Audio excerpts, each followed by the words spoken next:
All right. Good evening, parents. Welcome to the Grade 11 Parents' Evening. I understand a lot of you had some logistical challenges to get here because I imagine your boys had some sports somewhere, some clubs somewhere, and I'm a father of three. That's my youngest, a 16-month-old. And I've come to, they're all three boys, actually. I've come to appreciate the term family logistics. It's been 2 weeks, and my wife and I have to sit down for family meetings every Sunday just to plan the minutia of our week. So the fact that you made it here tonight is very commendable. Thanks for coming tonight. Before I get started into the bulk of our presentation, I thought it'd probably a little bit useful for me to tell you who I am and where I've been, and I guess what I hope to get out of tonight, what I hope we all can get out of tonight. So I'm obviously your son's head of grade, Stefan. My last name is Tweedle. I have taught here at Saints for about 15 years. Before that, I was in the public school systems. My first year as a grade 11 head of grade. Absolutely love it so far. It's very busy, but your boys are wonderful. I've had a chance to meet so many of them, and why I'm here, not just tonight, but why I wanted to be a head of grade is I have one of those, just like you did once upon a time. He's a little bit bigger now, and some of you probably have more than one. Yikes. I know that each one of you can think back to when he was this age, when you rocked him to sleep, and maybe when life was a little bit simpler or not as pressure-packed. If I put myself ahead, 15 years, I will be in your position with my kids, with my youngest, about 8 years with my eldest. And I would be very interested in what's going on in his school and what's going on and how I could help him. So I understand why you're here tonight. And I hope that the information that's presented tonight, you can listen, it'll help form some ideas as to what goes on in the life of your son here at Saints, some ways that you can help him. But ultimately, you can remember that why we're here and you're here is we have the same end in mind. Sometimes it can get overused. Our school motto is we build fine young men, and as I'll talk a little bit later about this, but it is why we're on the same team, right? We want the same. We want the best for our boys. And I call them our boys. They're your boys, but they're our boys, right?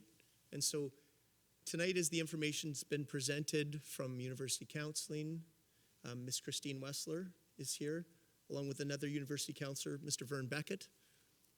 Presented by, before her, Mr. Bill Collins, our Director of Studies on the graduation program. I hope you can, and I'll do a little bit of talking at the end. I hope you will be able to leave tonight with, I guess, a deeper understanding of why we care so much and how we want to help your boy become a fine young man. But it's very important to know that it's not just the school. You've heard the expression, it takes a village to raise a child. And quite frankly, even with my 8-year-old, I hear it gets more exciting when they're 16 and 17. Sometimes I don't know exactly which way to go, and you rely on the people that are around you to give input, timely input. And so that's what we're all here for. We're all here because we care about how your boys are developing, the type of boy they turn out to be, and whatever we can do to help them is what we're doing. So, Dr. Tom Matthews had a couple of things going on. I put him down here, but he's not going to give any opening remarks tonight. It's me. Mr. Collins is going to give us a couple of minutes overview of the academic side of things here at Saints, followed by Miss Wessler for a couple of minutes as well, a couple hours. And then I'll come back up and tie things together. Mr. Kern there at the end, he may again, they have a couple of things that they're doing. He's hoping to drop by. I think he's at the boathouse, the rowing christening of a boat for Mr. Sean Lawrence. And if he can make it, then that's great. But for me, thank you for being here tonight, Mr. Collins.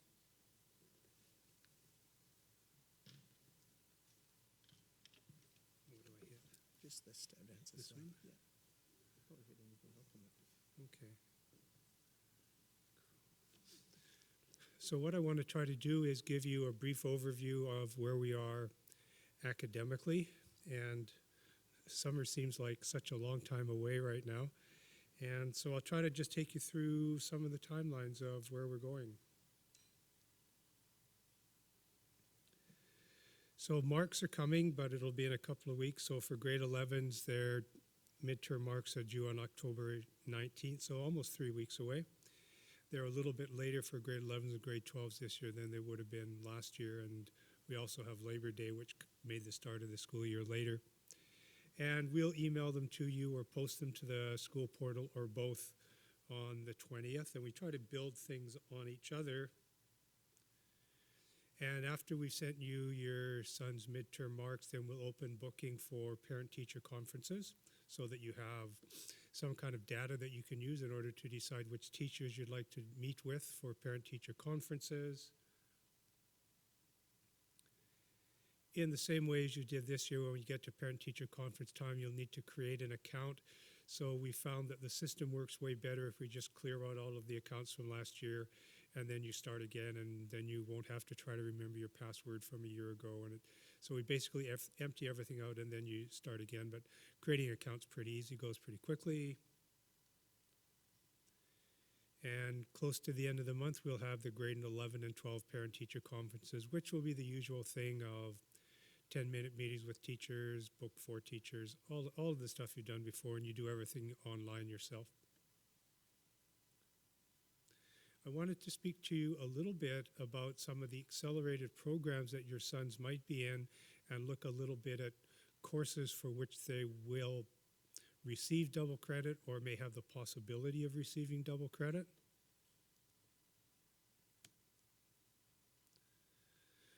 So in English 11, usually English 11 honors and French 11 honors and French 11 advanced, students can get credit for English 11 and English 12 or French 11 and French 12.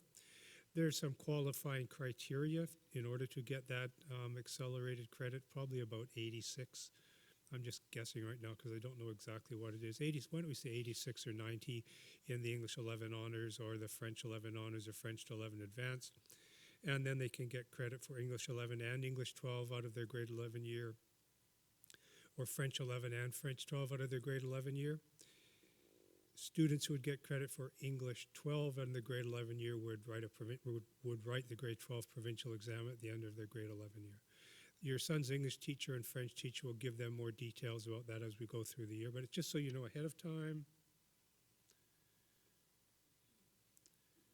German 11-12, Japanese, Latin 11-12, we offer them as a full year course with credit for both 11 and 12. So I would say really all the students in those classes would be getting credit for the 11 and the grade 12 course.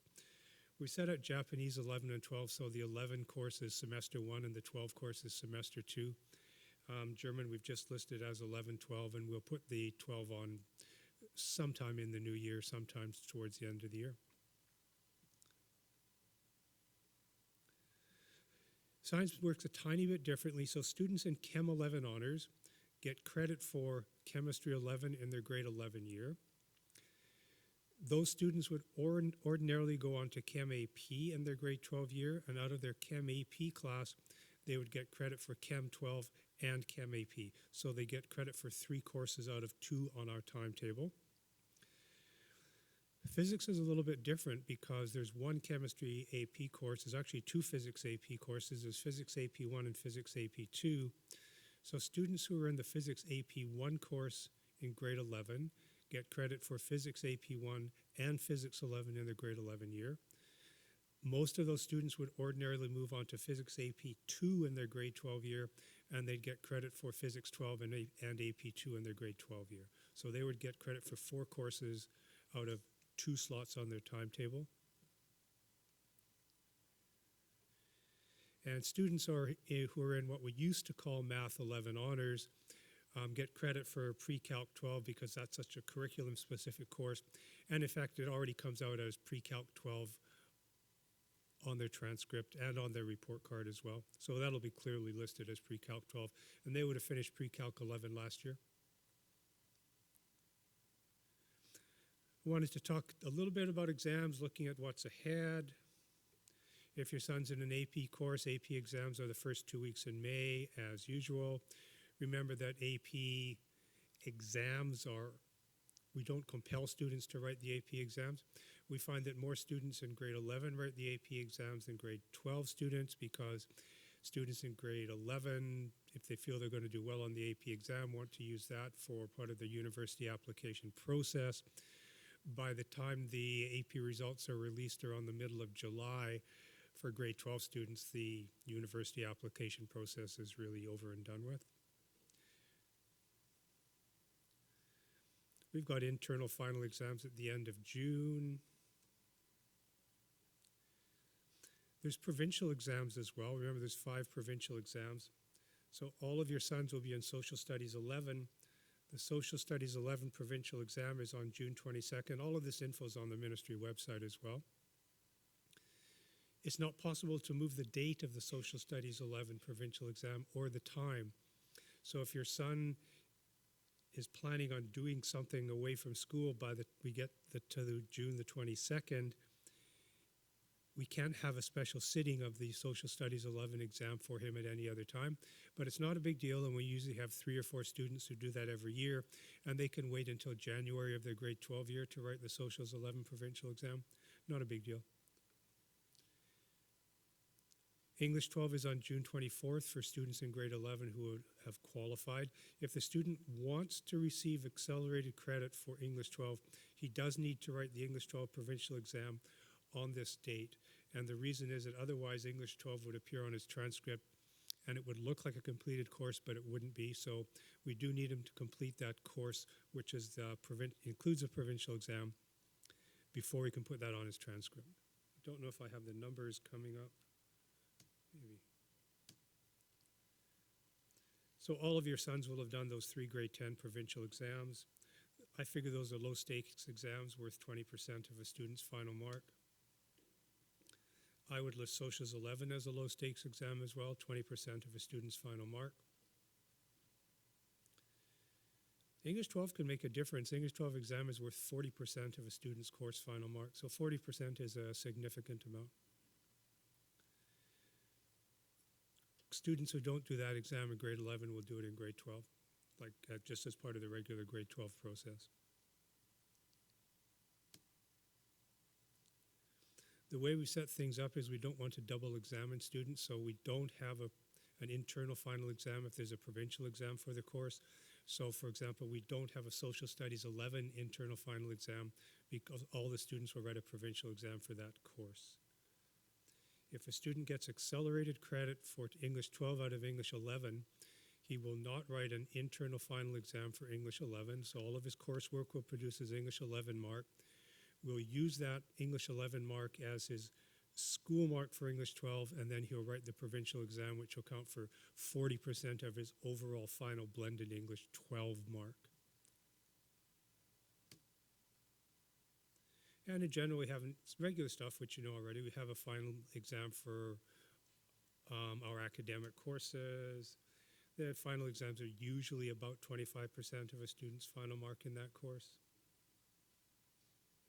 And I just mentioned we have no internal final exams for AP exams because students have the opportunity to write the AP exam, and if they choose not to, that's just the way it is. We're then not going to try to inflict an internal final exam on them if they choose not to write the AP exam. Done that. AP exam doesn't have any effect on a student's percentage mark for an AP course. So there's a College Board syllabus, but there's also a ministry course that corresponds to that College Board syllabus, and we produce a percentage mark for that, which will go on the student's transcript. We don't report the student's mark out of 5 on his AP exams, and students can use that mark in other ways to show universities how they did on the AP exams. As we head into grade 11 and grade 12, after school sports are compulsory 2 terms out of 3, unlike in 8, 9, and 10 where they were compulsory for all 3 terms. And we have no PE for most students in grade 11 and grade 12. We still have to meet the Ministry of Education's daily physical activity graduation requirement, which was easy in 8, 9, and 10 because all students do 3 terms of games and do PE. Could be a little bit different in grade 11 and grade 12. So the ministry requirement is 150 minutes per week of physical activity in each grade. If your son does 3 terms of games, then he already covers that off. So you can do it at St. George's, or you can do it with activities outside of school, but you need to log those, and I think Mrs. Schutzer will be setting something up so students can submit a log of physical activity that they've done outside of school so that we can say during a term when they don't do games, so we can say that they've met the daily physical activity requirement. The nice ministry people have given us a definition of daily physical activity. So this is what your son needs to do for 150 minutes each week as part of his graduation program. It feels to me it's the kind of thing that everybody's pretty much doing anyhow. We just need to log it if he's not doing games. And the St. George's requirement is 2 terms of games in grade 11 and grade 12. So that really leaves 1 term where your son would need to log his activity probably with Mrs. Schutzer. When we get to April, we'll have a course selection evening similar to the one that we had with you last April. If you remember way back last April, I gave you I think I put on the school website, which will be on your parent portal, a course planning booklet that had some useful information from the ministry, and it had ministry websites. I think this document's still on the school portal, so you should, under some of the course planning information. So everything that I've talked about here, the ministry has for you, so there's, you don't need to copy down those addresses because I tested the links last year and they were live and they worked. And they have a graduation planner and a dogwood planner and lots of other information about provincial exams. So I find the Ministry of Education website is pretty good. You can find lots of information there. And you know you've already created an account there where you got your science, your grade 10 exam results, and where you'll get your grade 11 exam results, and which you'll use in grade 12 as well. And really that's all I have, and I just want to wish you and your sons all the best for the coming year. So thank you very much.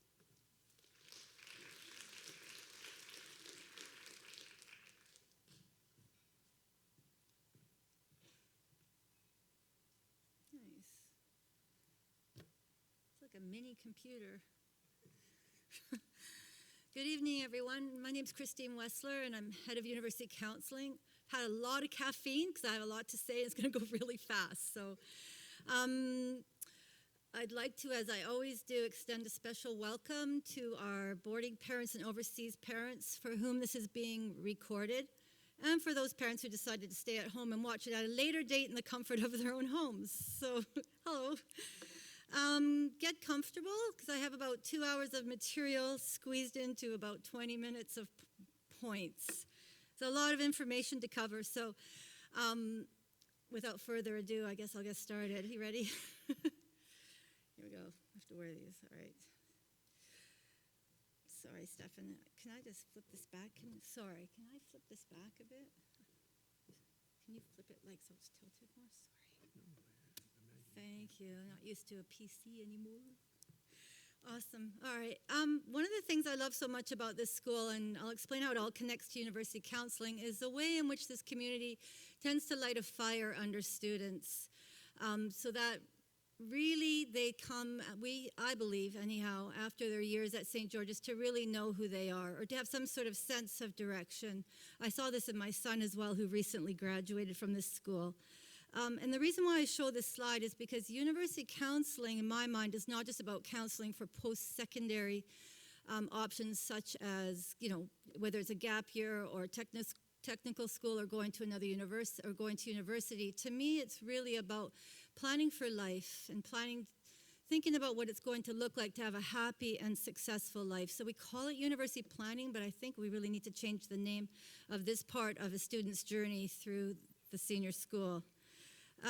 There are a lot of people, as Stefan said, that are part of this village that raises your son. And so on the slide, you can see many people who have sort of really key touchstones in the coming 2 years for your boys. But I fully believe that everybody in the school is invested in your sons, and as well as the teachers who came before, wherever your sons may came from. We really sit on the shoulders of the work of so many people.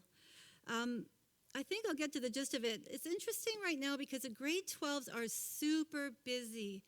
And I think the grade 11s are starting to pick up on this energy. So they're also coming now with lots of questions. And perhaps you see this at home already, or if not, you will see it come more into focus during the year, that the boys start to think about what's coming after, their senior years, now that they're in the graduation program. So they do start to think about the future. They're worried maybe they're not doing enough. And so our job is to really reassure them that they're on the right track and to provide as much support as possible over the next 2 years. As a parent myself, and obviously as an educator, I'm always mindful that we don't forsake the present too much for the future. So I think at this stage it is really important to have an eye on the future, but at the same time to be living in the present, because we don't want the boys to really have any regrets when they get to the end of their high school years, that they didn't really enjoy the process, celebrate who they were, that they should be allowed to make mistakes, and that not everything has to be about their university application down the road. I'm just checking to make sure I'm on the right slide. At times I wish this even when I was a parent last year, my son was going through the university process, that I had a magic genie or a magic lamp or a crystal ball, and I could predict the future so that I could just kind of flip right back into the present and not worry about his marks or whether those applications were getting completed. I think I was actually not the best parent at times through this process, and it was good for me to relive it again. My son and daughter are 6 years apart, and my first year doing university counseling was her first year applying as well to universities. I had no idea. Now, if I could do it all over again, I probably would be a lot better about this, except when my son was going through it, I found I became that anxious parent at times, so I really had to rein myself in. It is anxiety-inducing, but it's also a very joyous process, which really begins this year. Our boys worry sometimes about being well prepared, and rightfully so, because in grade 11 we don't have a formalized block in the timetable in which we can address these concerns. There's no planning in grade 11. So what we aim to do is to make sure that they are really on the right track, facing in the right direction, and then everything starts to fall into place. What they articulate, though, is that they worry sometimes about what came before. Ma'am, my marks weren't very good up until now, or, I had some rifts with my teachers, or I didn't maybe take the right courses. There's regret there sometimes. And so what we try to do is just to say to them, we're starting again now. Let's really just map this out and be happy about what's ahead. Try not to look backwards, but just rethink how you're actually going to make a positive mark from this day on. I mean, they are all really works in progress. I think I am too, actually. So here we are. These are probably questions you're wondering about right now. Where are we now? So as it stands right now, your son should have a timetable that he's happy with. If not, please let Mr. Tweedle know, or one of the university counselors, or Mr. Collins most definitely. Want to make sure that he's enrolled in courses that really meet his goals and his strengths, and also things that he's interested in. So obviously the boys in an 8-block timetable have to take 5 mandated courses, but we also want to make sure that they're taking other classes that fit in with what their long-term vision is for themselves, whether it's an elective they enjoy or a course they want to take to prepare them for university. We also talk to the boys about really building bridges with their peers, with teachers, because these are the people that are actually going to talk about them when it comes time for the university applications. So Dartmouth, for example, asks students to do a peer evaluation, a student to do a peer evaluation of another student that becomes part of his application package. So it's kind of an interesting part of the process. Obviously, the university counselors and the teachers will be writing references for scholarships. They'll act as references now for Canadian applications when needed, and most definitely for American and UK applications and other overseas institutions as well. I think the most important thing is that the boys spend grade 11 in some way thinking about who they are, you know, how they're going to differentiate themselves, how they are unique, because they all are, and what makes them happy, because I truly believe if they're happy that they're also going to be successful. Regarding the university landscape, there are many things we know and can predict, and there are also many things that we don't know that can be very, very frustrating as parents and as educators and as university counselors. We know that students are putting in more and more applications. Last year, students at St. George's in a grad class of 160 submitted 1,300 applications between them. There is a bit of a shotgun approach going on, especially with the U.S. applications, because as you've probably heard, it's getting more and more difficult to get into, most particularly the selective institutions, not because the students are getting better and better, but because there's more and more applications going in. We know that there's lots we can do to prepare the students and position them and package them in a way or present them in a way that really does them justice. But we never know who's reading that application and maybe how that application is going to resonate with that person. So in Canada now, institutions are moving more and more to broad-based admissions, meaning it's not just about the marks. It was much easier when, in some ways, when universities would just look at marks and a student would get a yes or no, and there still are institutions like McGill that do that. But what we're seeing, the trend has been over the last few years, that universities are asking for more and more information. For example, this year for the first time, Sauder, a business school up at UBC, is asking for a video. And it's a video interview that students basically log onto a site and they're asked impromptu questions about themselves that they can't prepare for. And the reflection piece is really important because those questions are all about, describe a challenge you had, describe a leadership opportunity you had, describe an instance of failure and how you recovered from that. So those are all questions that students have to ask on the spot that show the person not only how well you communicate, but also how you think about yourself and your place in the world. Lots of other things we don't know, is, especially with the American applications, is we don't know why students are rejected necessarily, especially when we think the student was an ideal match for that school. It's very difficult to find out. We do place calls occasionally, but we never get really the most specific answers because it is such a holistic evaluation. So when we're navigating the university landscape, I think through the Canadian admissions, we have a higher chance of kind of estimating or a higher chance of knowing what the outcome will be. Whereas with the American applications, it can be a bit more tenuous and a bit more unpredictable to a degree. There are still measures of predictability in terms of a student's transcript and extracurricular profile. There are other things we know, though, and we ask the reps. We're really, really lucky because we invite about 70 schools each year to come to St. George's, and we speak to these people, and these are the people that actually evaluate your son's transcripts. And we ask them, what are you looking for? And last year, the buzzword was really impact. Impact in the classroom and impact in the school community. So that doesn't always mean being a president of a club or being the loudest person in the classroom. It means more, and we talk to the boys about this, how they engage in the classroom, the questions they ask. Do they stay afterwards to chat with the teacher? Do they extend their learning? Are they curious? What else? Do they work well collaboratively together? Are they critical thinkers? That has become really the key piece in terms of the type of recruitment the university admissions officers are doing now. What will the student be like? And that's why this broad-based admissions in Canada now is fitting into this, because what universities are finding, they don't just want the students that are going to be on campus getting the 90% and above. They want students who are going to be movers and shakers and actually leave a mark on the university itself. So it's actually interesting to get this feedback from the universities. Now, I don't think your son are sheep. I just wanted to pretty this up a bit. No, it's interesting because in this process, of course, there is a bit of a sense of urgency in students to figure out how they are different than everybody else. And we know as parents that all our children are unique, but in the university admissions process, they have to sometimes make that very clear how they are unique. So the questions that the boys might be asking is, how do I showcase my talents? And the question a counselor might be asking is, how do we showcase his talents and his character so that he will get noticed in the process? Again, I come back to the reflection and the conversations you can have at home with your sons, trying to delve down deeper below the surface to really ask your son, how do you envision your life after St. George's? What's going to make you happy? And who are you as a person, and what do you stand for? These are all things that we are, thinking about as educators all the time.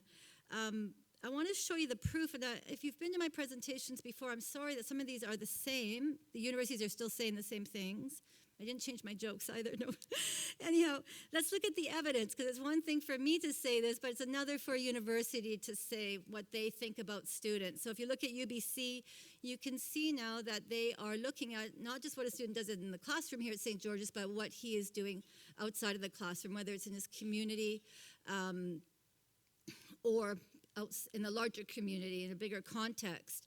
All students to UBC now have to do a student profile. It doesn't matter what faculty you apply to, and that ranges between 5 and 8 little paragraph questions asking students thought-provoking things that really get them to explore and reflect on their experiences as a high school student.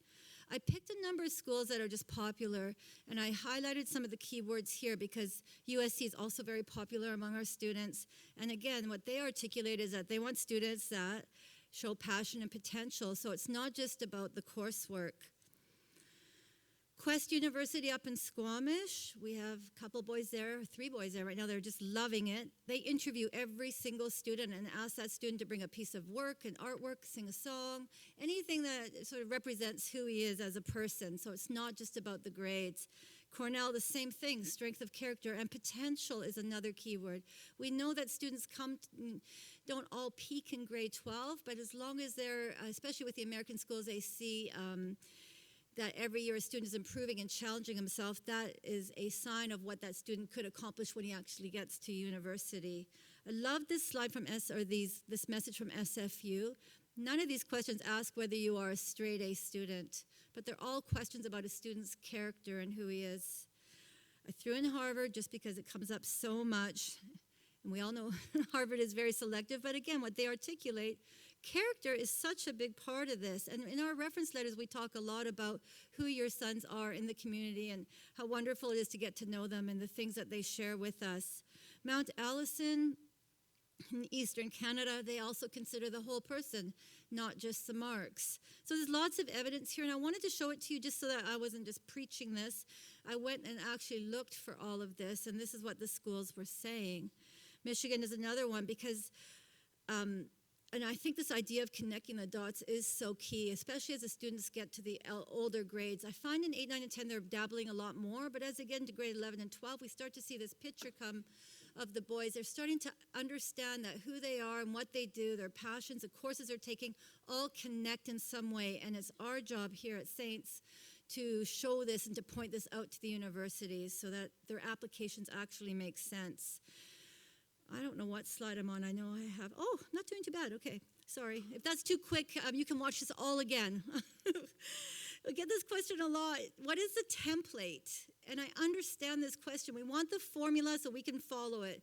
And I have a student right now in grade 10 who has it in his head that he has to do 9 APs because another student who got into Harvard had 9 APs. But we've had students get into Harvard with 5 APs and 6 APs. And there is no one exact template. There are things in general one can do, which are my slides coming up, but there is no cookie cutter formula.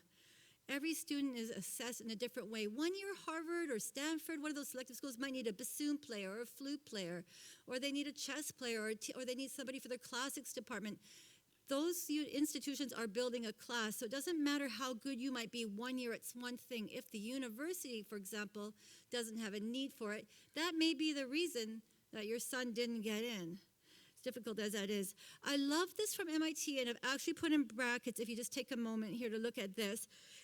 MIT says that some applicants struggle to turn themselves into clones of the ideal, MIT in this case, but replace this with any university name, student. You know, the one that gets 88800s on the SAT. But what they say and what we feel, what we hear from the universities, both in Canada and the US and the UK, is that they want to see the students being authentic and not trying to be someone they're not. And it's one of the things we're really working with the grade 12s right now who are working on their university essays and are trying to show the universities or tell the universities what they think the universities want to hear rather than being true to who they are. And that becomes, for us as adults, a very transparent thing to see through, and we understand why the students are doing that. But this is one of the things that we're helping them do, is to find their authentic voice and to represent themselves authentically. So as MIT says, college is not a costume party. And really, just as it is at St. George's, university should be an opportunity for students to really just continue evolving into the person they will become as an adult. This is also part of that pressure. Maybe you have these conversations, or your sons share this with you as well, that they want to get it just right. And so last year, one of our students presented, and you may have been there because it was open to grade 10 parents, and it was very sweet, and about how his mom was trying to find him the right sport because it would make him a more recruitable person to a certain university. So he started off doing tennis, because there was one year we had some tennis players recruited, and then the following year it was rowers, so she switched him to rowing. And I don't judge her for that. I totally appreciate where that's coming from. But I think what this young man was trying to share with the parents is that the students need to do what's right for them. Tough sometimes. All right, this thing about fit and safety schools and target schools and reach schools, we're trying to get rid of that kind of language in our department, because that creates a shotgun approach. I'm going to have 5 reach. I think I can get into these schools, and then here, and here my safety, because then I'll get in somewhere. What we're hoping to do as we work with students is to have them think about it differently and to come up with a list of several schools that they actually have done research on and could be happy at. Because a lot of times what they call safety schools or target schools are maybe not the best schools for them. So it's just a bit of a different approach. There is a lot of pressure. Our boys feel a lot of pressure to get into the trophy school. And it's one of the things that we work with them to say, what's a trophy for you is maybe not a trophy for someone else. And there are so many schools in the world to choose from. I think fit to us is really, where will each of your sons, one boy really at a time, be happy? And that's why in grade 12 most especially, we spend hours and hours one-on-one just talking to your sons. The mechanics of the application we do as well, but getting to know them. And now we're pulling that back even deeper into grade 11, and I'll show you what we're doing. How long have I been talking? Okay. What we tell the boys is to get involved, to be true to who they are, to use their time wisely, to be explorers in the school, to try new things, but to also stick with some of the things that they've started with in the past. I've talked a little bit about character as well, but if you go to any university's page, you'll see a lot on character. And I just want to show you a bit more evidence to show you some of the questions they ask, which actually reveal the student's character. Things like, what is the greatest challenge you've ever faced? An American school said, let your life speak for you, and they had to talk on that. Another university wanted to know what makes you happy. So these are just some of the quotes that I pulled off just to show you. This year's Common Application to the U.S. Asked students to talk about a failure and how they turn that into a success story, or to talk about their backgrounds and their identity and something they need to share about themselves. This is just a taste of it. But again, it just echoes why character and who your sons are as people is so important to universities.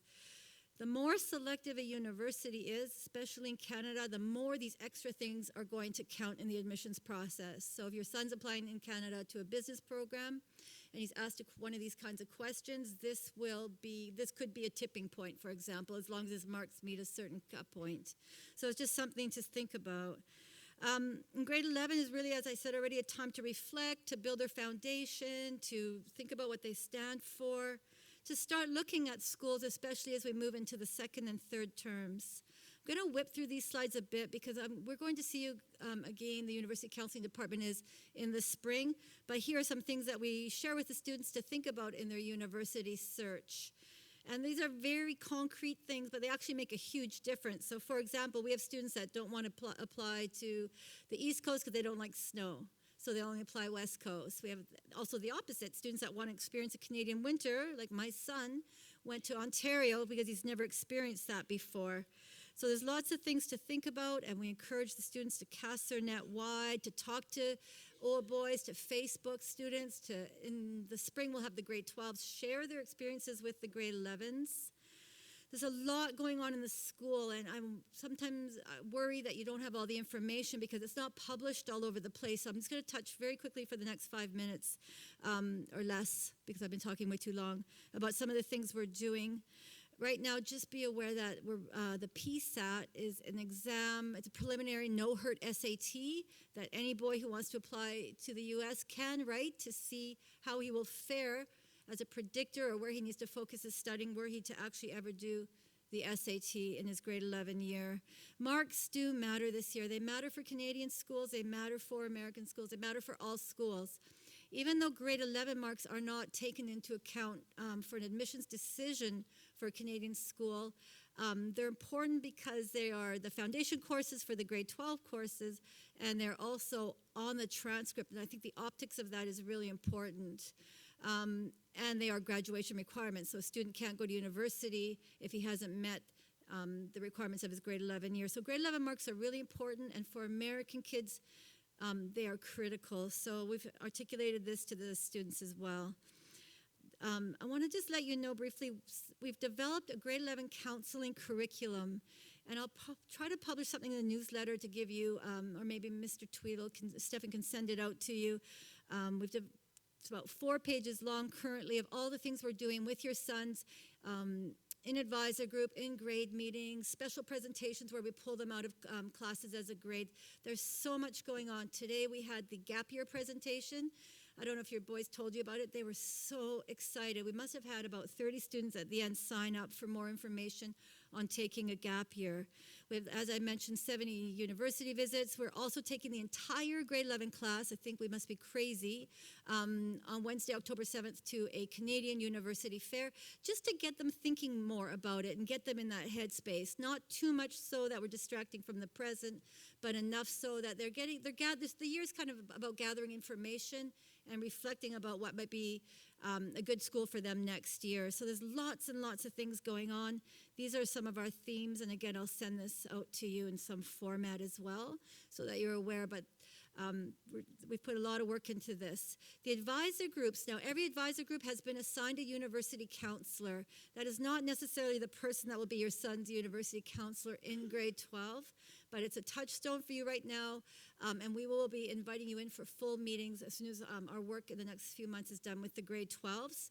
If you have anything pressing, please contact us because we want to make sure we get to you, but otherwise it's more at this for the next month or two, really just for the students to come and see us and talk about some planning, but they understand that the grade 12s unfortunately have to take precedence right now. On this slide, if you can see it, you can find your advisor and then the corresponding university counselor. So we all have carry different loads. We all have different teaching loads as well. So if you can see that, we'll send this out, I think, Stefan? Okay, that might be helpful. Finally, I want to mention that all the grade 11s have to do 5 mandatory university visits. They can pick any 5 schools they want out of the 70 that come. That's the minimum. They have to do a reflection exercise during that visit, which we collect and which is tracked and then becomes part of their planning portfolio for grade 12. I won't spend much time on this. That isn't really the fair we're going to, but that just looked so fun. I had to stick it in there. Again, we advertise all these visits, and you can actually, if you don't have a Naviance account, please contact my assistant. Her info is on the next slide or one of the next slides. Get onto Naviance. Naviance is our software that we use for the tracking and application process. It has every single university in the world on it that you can just link to. It gives you statistics of how many St. George's students have applied over the last 7 years, what their SAT or GPA was, who got in, who didn't. Not names for you. I can see that, but you can't. It has so much information, some of the learning profiles, surveys your sons do that you can see. There's a parent brag sheet where you can share with us really neat things about your boys. That would be really great for us to read. Here are some of the presentations that we have had or are having as well. What else? I'm going to end this. There's lots you can do to help. It really is a multi-tiered, multi-pronged process. If I can just say, relish this time. It goes by so quickly. position your child for success. I think one of the hardest things, and I made this mistake with my daughter, she recovered, but is to position your child for success and to let them figure out really where they want to go. I'll share my daughter's story another day, but it was a good learning experience for me. They always say the first child's a throwaway, so I figured did better with the second. Some hard questions to ask. The research shows that parents who are involved, students reported parents who are involved, it actually correlates to a more positive university search and application experience. So I think it's really important for you to be involved. If you can do the visits at some point, that's great. If not, then that's fine too. This is my assistant's contact information, and I would strongly urge all of you to get onto Naviance because we can include you in a lot of the things that we include the boys in. We have a Facebook page, so we had a lot of likes last year, and I guess those boys all graduated. Now we're down numbers, so like us on Facebook. And that's going to conclude my presentation. I could have said a lot more, but at least to give you a taste that your boys are well looked after. We're doing a lot more than ever with the grade 11s, and that there are just so many people in the building that care about your boys, and we're all here for you and your sons. So thank you.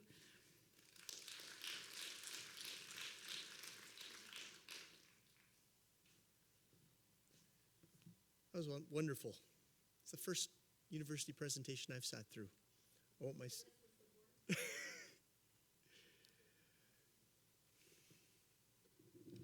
Can I move around? Is that okay? Okay.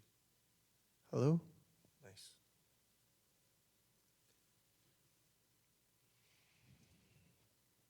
If you understand where we're coming from, whether it's the academics of the school or the university counseling or me as the head of grade or their advisors or their teachers or their coaches, as I said to you initially, we're all cognizant that we don't have all the answers. And we're all cognizant that you don't have all the answers either. And we want to work together in the last 25 minutes, obviously, to get your boy into a place that fits him. Where's that place? I don't know. He probably doesn't know. And we all have our biases. I went here, so I want my son to go there. And I played on the soccer team, so I want my son to play on the soccer team, and all of those kind of things. And be aware of your own biases. But we're talking about your boy here, right? And finding a fit for him is helping him find out who he is, and that's a tough thing. Put down a couple of pieces of information, a couple of slides for you that I hope will, I'll be talking to you guys later on in the year a little bit more, but just for now, I feel very under-equipped to talk to grade 11 parents about their grade 11 boys because even though I was one once, and I have taught hundreds and hundreds of them, I don't own one. I own an 8-year-old and a 5-year-old and a 16-month-old. And so I have a couple of suggestions for you a little bit later on. It's often reflective of my own experience and people I've talked to. But this is what the boys said were the most prevalent issues facing them. They did a student survey a number of years ago, and this is them talking here. The future. Getting to grade 11, and you've heard it. Your son say, oh, this matters, and I got to make everything count. And they've just been sort of hanging out. And now, oh my goodness. So there's a fear associated with that. And I know it's very palpable for you as well, because oh, yes, I guess the future counts. What if I make a wrong turn? What's going to happen? But just being aware that they have that fear is an important thing. Yeah, they're busier. I imagine their schedules are busier this year than they were last year. So how do they manage that? These are things that are very real for them. Independence. I see it with my 8-year-old. I can hardly imagine what it's like for you. The driving the car and let me make my own mistakes, Mom and Dad, and I feel for you, but want to support you at the same time. To let them, heaven forbid, make their own mistakes. The spark is gone. We don't want to see this, but sometimes as they are oversubscribed, they can just become head down and they lose that passion. And it's an important part of our job here at Saints and your job as a parent. to help them revisit that thing that once upon a time made their eyes shine very bright. For me, it's mathematics. For you, it may not be mathematics. Yeah, and their balance in service, the fact that marks count now. So there's a lot of things that they say are affecting them. Again, I am not a trained personal counselor. I do have 3 boys, and I've lived through a lot of boys here at Saints in the last 15 years. A lot of these things you know, but maybe you've fallen out of habits. I had a soccer game I was coaching at Vancouver College tonight, and my son had soccer, and I called home, and I was going to come here, and my wife said, no, just come home for 10 minutes. And I took a deep breath. Okay, just to touch base, just to sit down for 5 minutes, see my 16-month-old. Be present. And I'm not judging. Please understand, I'm not judging. I know how busy life can be, but your boys, they love it here at Saints, at least the ones that I've met so far. And they love the teachers that they get a chance to learn from, and they love their peers. But whether it comes across this way, they need you as well. And so you may have been out of the habit of sitting down for dinner together. It very easily happens. Maybe revisit that once a week, sitting down. Who are their friends? Can you drop a name and ask a question? Again, I'm not judging. I can hardly imagine. My 8-year-old, there's a lot of things that are going on. Even my kindergarten boy, he started kindergarten. I've not met his friends yet. And he talks about Johnny and Mikey, and I don't know who they are, and it bothers me because last year I was very involved as the stay-at-home dad. Give them outlets to distress. They're coming home busy from a busy day. Do allow them. I don't know what that is for your boy, but maybe you do. And if you don't, ask them because they sure would know. Give them a time to step away from the things that they feel are their responsibilities, just to be boys, because they are just boys. We see it in the hallway as they still wrestle, the same way that my 5-year-old and 8-year-old spent an hour and a half on the trampoline last night wrestling. You know, many of us don't relate to that anymore, but they're very physical. One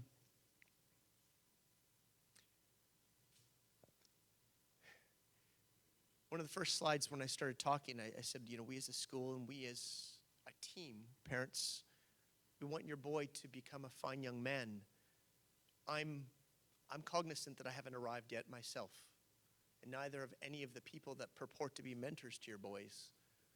And quite frankly, without knowing you, I don't imagine any of you have arrived as well, or fine young ladies. It's a continuum, and we head in a direction. I asked your boys to aim to be better tomorrow than they were today. But that thing about being real, you don't have to have it all together for them. Sometimes daddy has to go and apologize because he's not really come home with an attitude of understanding when there's too much yapping going on at the table. And you know what? Daddy was wrong. So being real with them, because quite frankly, they're really looking for that. I see it in my classrooms, my math classrooms. I've seen it on the soccer field. They want us to be real, not standing up and feeding them the party line. And that's hard. And I have no idea how hard it is when you're the actual parent. It's hard enough when you're the teacher or the coach. Last one there. Again, I don't know the last time you've done something fun with your boy. And what does that look like? I have no idea. Movie, take him out to a restaurant, something out of the ordinary that's not a normal part of your schedule that, you can just do together. Sometimes it's a holiday and a bigger thing, but sometimes it's, again, going to get a Slurpee together. Just something that is an intentional communication that you want to spend time. And first couple of times you do that, if you're out of practice, they may sort of look at you sideways. You want to what? But being intentional is, I think, a very important thing. I know for us at the school, we have to remind ourselves to be intentional because it's very easy to have boys just flip through our classrooms and give them grades and then they leave. But we don't get a chance to get to know them better if we aren't intentional. I think the last thing I have for you is the thing I talked to them, and I won't be long. It'll be 5 more minutes. Before I dressed your boys at the beginning of the year, I was like, goodness, I've not met any of them. I didn't teach grade 10. Well, last year I wasn't here. I didn't teach grade 9 the year before. So aside from 2 that I had coached last year when I was on paternity leave, I had not met them. How does one address 165 grade 11 boys in a meaningful way? And I just chose a little metaphor of a ship, not because it's powerful, but just something to sink their teeth into. And they may have talked to you about it, and I don't want it to become just another thing. Oh, yeah, did Mr. Tweedle talk to you about the ship? Yeah, he talks to us about the ship. I don't want it to become that. But some of the points I talked, if they are something that you can use to generate a discussion with your boy. Captaining your ship involves 4 things. The aligning of the compass is really who you are. What does it mean to be a fine young man? We as St. George's, we purport to hold 6 core values. And if I say the word core values to a lot of your boys, they're, oh, core values, yeah. It's not that they don't like them, but they tend to get mentioned a lot. And they can lose their significance. But who you are, I see my little 5-year-old, the way he looks up at me, and I want to be a better man tomorrow than I am today because of the way he thinks that I can do no wrong. I know I do wrong, but he thinks that I do no wrong so far. But I want to be better. And I want them to be cognizant of the fact that who they become as fine young men isn't something that happens passively. They have an active role in that. They will become someone. And what type of boy do they really want to become? What kind of boy do you want your son to become? If you really think about it, I think we're all on the same page. We do want them to be the type of boy that one day is worthy of emulation by someone who leads with a heart and with passion. But you have to be aware that the decisions you make and the shortcuts you take all help frame the type of person. It doesn't mean that you can't change, but who you are is a very important thing, and that's the aligning your compass part. Charting your course, taking risks. The ship in the harbor is safe, but that's not what ships are made for. Trying something new that they might like. They're just exploring who they are. But be purposeful, because this year, and life, I'm told, goes very quickly. This year will pass them by in a heartbeat. And pretty soon, they'll be on to grade 12. Pretty soon, they'll be out of your house. So be purposeful for them in the activities they involve themselves in, but be purposeful for you also in terms of being intentional. We've all been through storms. Often they are the times where we grow the most. So not letting a storm push us under, but growing from those mistakes that we make or learning from those experiences that we have. That's what I talked to them about. And lastly, choosing their crew. Miss Wessler did a wonderful job of just outlining the support structures that are here for your boy.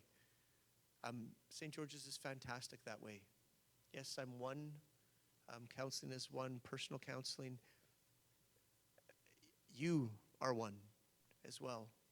And the boy needs to be aware of these and then utilize them. So choosing their crew is something I talk to them about.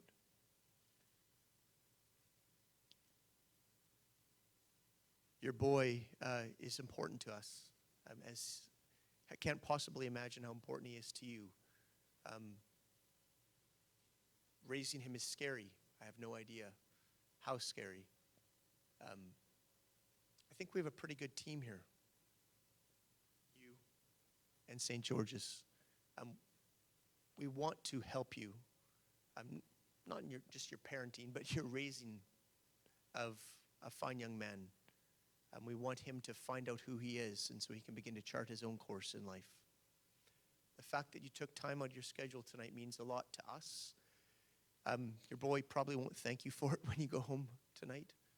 But from all of us here at the front who've presented to you tonight, thank you so much for coming. I'd like to say that I'd stick around and answer all your individual questions. You heard how to get in touch with Miss Wessler's secretary, Nazreen. Stefan Tweedle, you can email me. I have 2 little boys, so I'm going to stick around for about 5 minutes, and I'm going to go home very quickly. But I would love to meet with you guys at some point. If you have any questions about your boy in particular, just email them to me for now, and we'll have a time later we can chat. Okay? Thank you so much for coming tonight. It's been a pleasure to talk with you. On behalf of these guys, have a wonderful evening. Thanks for coming.